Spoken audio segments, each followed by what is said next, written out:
I guess I'm going for a night ride. And this little conversation got me thinking, why don't more people go night riding? Mountain biking at night is so much fun. Not only does everything look and feel different, but your inability to see around you keeps you laser focused to the only thing you can see, the trail ahead.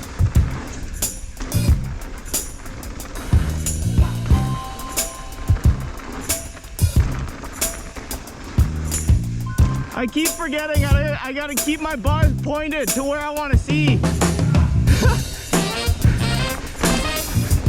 No style in the dark, ready?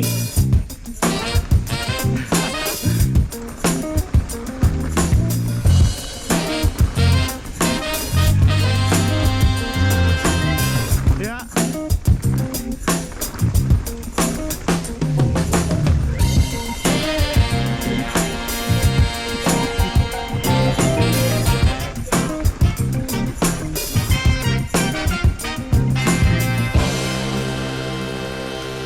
If you're like me and find yourself running a long time during the day, you're not the only one. We all live busy lives balancing work, school, family, and all the activities that go along with it. But most of us get a little downtime during the evenings. And what better way to wind down than to go on an adventure? Today, I want to share with you my experience with riding bikes in the dark and what I've learned to make this as fun and safe as humanly possible. There are so many benefits to riding bikes at night. I can't really think of any negatives. Where did I put my gloves? Are you kidding me? What was that? I'm so scared right now. Maybe we should come back to those. For now, let's just focus on the positives. When the sun sets and darkness falls, the same trails you've ridden hundreds of times suddenly become more exciting. It's like riding in a totally new zone. For me, that's one of the biggest pros and why I love night riding so much. The temperature outside cools down, you'll save money on sunscreen, never get sunburned, or feel like you're gonna die from heat stroke. If you live in a mountain biking mecca like I do, finding parking on the weekends can be next to impossible. You won't have that problem at night. Not only will you have no problems finding a parking spot, the chances of you getting stuck in traffic at night is slim to none. We can all agree that getting out for a ride has many health benefits. It sure beats rummaging through your fridge at 8 p.m. looking for a snack you'll regret eating later.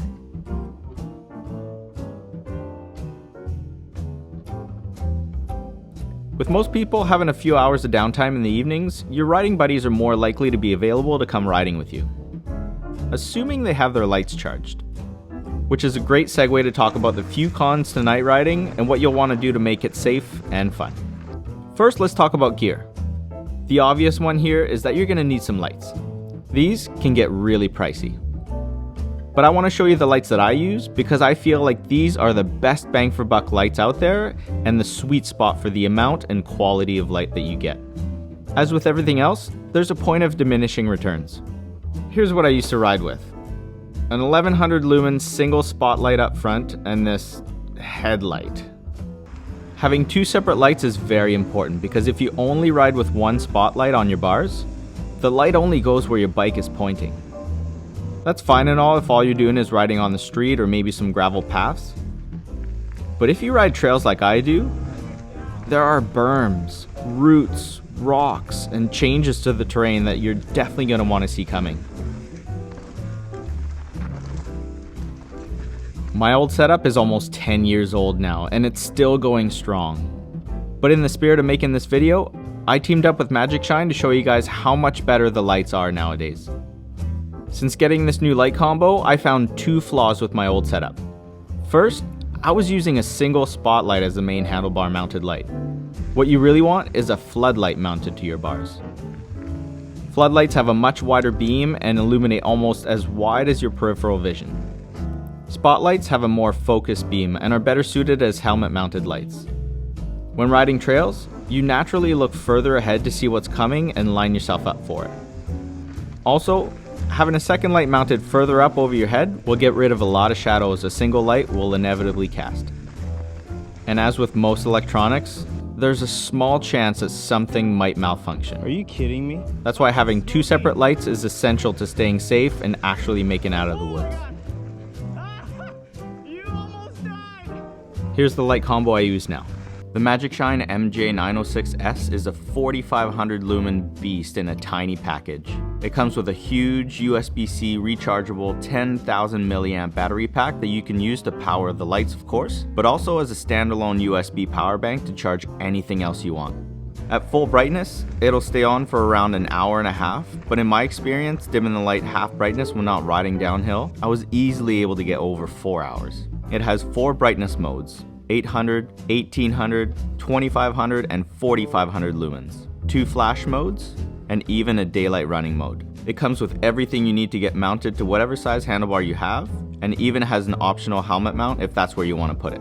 For you riders that have an e-bike, Magicshine also makes the MJ906s integratable with your e-bike's battery and electronics. It retails for around $199, and it's a great bang for buck for a main light.